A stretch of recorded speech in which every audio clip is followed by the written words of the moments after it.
एक जंगल में एक जीवा नाम का गीदड़ रहता था, ताकत के नशे में चूर, शरारती भी था, नजर भी खराब थी और नीयत भी खराब थी। आते जाते मादा पशु पक्षियों पर फब्तियां कसता रहता था। सभी पशु पक्षी उससे परेशान थे।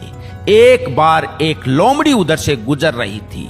ज्यों ही गीदड़ ने देखा तो बड़े ही फब्तियां कसने वाले अंदाज में बोला, क्या बात है भाभी, इतना सज संवर के किधर चली, जरा अपना रूप हमें भी तो दिखा दो। अरे भाभी, ज्यों की त्यों पड़ी हो जवान की जवान, क्या खाती हो। लोमड़ी झेप गई, गुस्से को काबू में किया और प्यार से बोली, देवर जी खाने को क्या है, मैं तो केवल सोमरस खाती हूँ, मैं भी खाती हूँ, तुम्हारा भाई भी खाता है, तभी तो जो यौवन है वो जहां है वहीं ठहर गया, मैं हमेशा जवान ही रहूंगी। गीदड़ बोला, भाभी मैं कसम खा के बोलता हूं, अगर तू मुझे उस सोमरस का एड्रेस दे दे तो उसके बाद में मैं तुम्हें कभी नहीं छेड़ूंगा।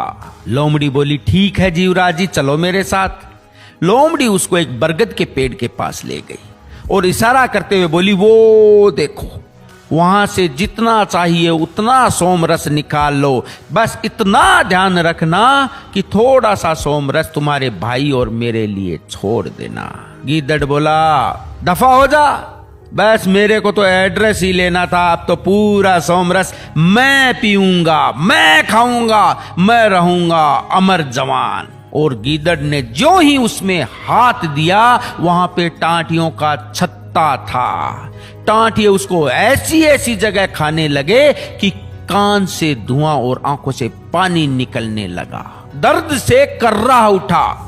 2-4 टांटियों ने तो उसकी पूंछ के पास में अड्डा ही बना लिया। इतने जोर से खाने लगे कि गीदड़ उनसे पीछा छुड़ाने के लिए पूंछ को जमी पे रगड़ने लगा, पर जमी पे कांटे थे, कांटे भी पूंछ के पास चुभ गए। अब लोमड़ी मुस्कुराई और बोली, क्यों देवर जी, और पिएंगे सोमरस? गीदड़ बोला, भाभी या तो जीवो जीवे को नी, और अगर जीवे गो तो जीवो सोमरस पीवे को नी, आज मुझे माफ कर दे।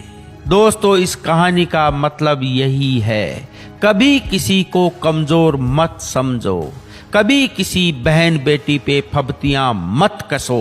जिस दिन बहन बेटियों में लोमड़ी जैसी बहन बेटी आ गई, उस दिन कार्ड काका करते रहोगे।